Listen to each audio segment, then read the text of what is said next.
આજથી નવા શૈક્ષણિક વર્ષની શરૂઆત થઈ છે। ઉનાળુ વેકેશનમાં ભેંકાર ભાસતી શાળાઓ વિદ્યાર્થીઓના કલબલાટથી ગુંજી ઉઠી છે। ત્યારે શાળામાં પ્રથમવાર પગલાં પાડનારા ભૂલકાઓના પગની છાપ લેવામાં આવી હતી। જ્યારે આરટીઓ દ્વારા નિયમોનું પાલન થાય છે કે કેમ તે અંગે ચેકિંગ કરવામાં આવ્યું હતું, જેમાં ઘણા વાહન ચાલકોએ નિયત સંખ્યા કરતાં વધુ વિદ્યાર્થીઓ બેસાડ્યા હતા, તો ઘણા નિયમો મુજબ ચાલતા હોવાનું સામે આવ્યું છે। શહેરની ખાનગી અને પાલિકા સંચાલિત શાળાઓમાં પ્રથમવાર શાળાએ આવેલા ભૂલકાઓનું અલગ અલગ રીતે સ્વાગત કરવામાં આવ્યું હતું। ક્યાંક ઢોલ નગારા સાથે બાળકોનું સ્વાગત કરવામાં આવ્યું હતું, તો પહેલીવાર ઘર છોડીને શાળાએ આવેલા રડતા બાળકોને શાંત કરવા રમકડા આપવાની સાથે ચોકલેટ આપીને સ્વાગત કરાયું હતું।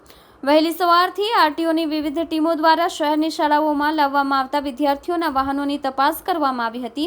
વાહનોની સ્પીડથી લઈને નિયમોના ઉલ્લંઘન થઈ રહ્યા છે કે કેમ તે જાણવા પ્રયાસ કરવામાં આવ્યા હતા, જેમાં ઘણા વાહન ચાલકોમાં નિયત કરતાં વધારે વિદ્યાર્થી જોવા મળ્યા હતા, જ્યારે મોટાભાગના રિક્ષાથી લઈને બસ સહિતના ચાલકો નિયમો પાળતા હોવાનું પણ ખુલ્યું હતું। ઘણી શાળામાં વિદ્યાર્થીઓને પહેલા જ દિવસે ફાયર સેફટી અંગેનું માર્ગદર્શન આપવામાં આવ્યું હતું। આગ લાગે ત્યારે ફાયરના સાધનમાં ફાયર એક્સટિંગ્યુશરનો ઉપયોગ કેવી રીતે કરવો તેની પણ સમજ અપાઈ હતી। સાથે જ આગ લાગે તે કેવા પ્રકારની કોઈ ગતિવિધિ સામે આવે તો શું કરવું અને કેવી રીતે બચાવ કરવો તે અંગે પણ વિગતવાર માર્ગદર્શન આપવામાં આવ્યું હતું। નમસ્કાર, હું કુમારી દીપિકા શુક્લા, આચાર્ય પ્રેસિડેન્સી સ્કૂલ।